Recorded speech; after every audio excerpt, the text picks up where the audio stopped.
संविधान को नहीं मानते, जनता के जनादेश का सम्मान नहीं करते और अपनी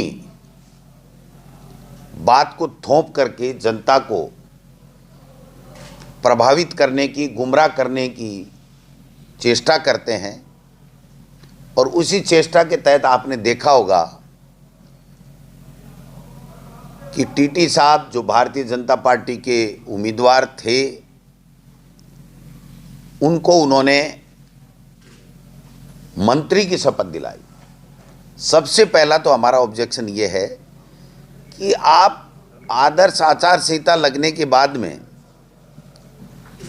कोई घोषणा नहीं कर सकते, कोई मतदाताओं को प्रभावित करने वाला कोई काम आप नहीं कर सकते।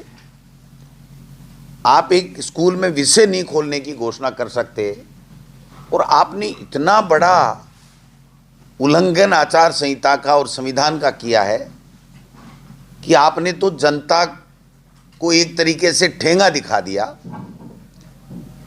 जनता के जनादेश की आपने प्रतीक्षा ही नहीं की और आपने कह दिया कि इसको वोट देने, क्योंकि इसको हमने मंत्री बना दिया है। जनता ने इसको बहुत अदरवाइज लिया है कि भाई हमारा क्या रोल है, फिर हम क्यों जिताएं। आप तो बिना जिताए हमारे वोटों की परवाह किए बगैर ही आपने तो मंत्री बना दिया। और मंत्री तो टीटी साहब को पहले भी 2 बार बनाया था और यही श्री करणपुर की जनता है जिसने उनको आईना दिखा दिया था। मंत्री रहते हुए दोनों बार वो चुनाव हारे थे, पिछली बार तो शायद तीसरे स्थान पे भी रहे थे।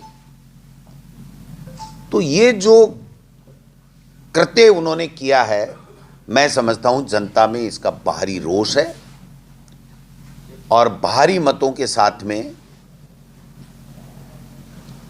रूपेंद्र सिंह कुन्नर जो हमारे कांग्रेस पार्टी के प्रत्याशी हैं, वो चुनाव जीतेंगे। मैं एक बात और कहना चाहता हूं कि ये पर्ची सरकार राजस्थान में भाजपा की सरकार नहीं है, भजनलाल की सरकार नहीं है, ये पर्ची सरकार है।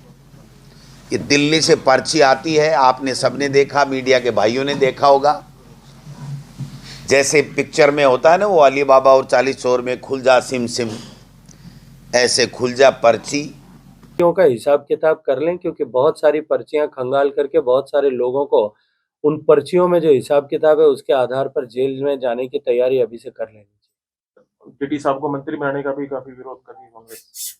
ये लोकतांत्रिक व्यवस्था में संविधान प्रदत्त अधिकार है, इसको विरोध करने की आवश्यकता क्या है? हम तो चाहें तो हम अगर चाहें देखिए, आचार संहिता का कस्टोडियन कौन है? कांग्रेस पार्टी है, चुनाव आयोग है। लेट द चुनाव आयोग take a call on this. चुनाव आयोग को अगर लगेगा आचार संहिता का उल्लंघन है, वो अपने आप इसके ऊपर संज्ञान ले लेगा, कार्रवाई करेगा। उसकी चिंता जो है डोटासरा साहब क्यों कर रहे हैं? और ये संविधान प्रदत्त व्यवस्था है कि किसी भी व्यक्ति को जो है मंत्री बनाया जा सकता है। विद इन 6 मंथ्स उसको चुनाव चुन करके आना है। अगर भारतीय जनता पार्टी का शीर्ष नेतृत्व तय कर दे हम सोढी साहब को मंत्री बना देंगे, 6 महीने बाद देखेंगे उसके बाद कहाँ से इनको चुनाव लड़ाना है।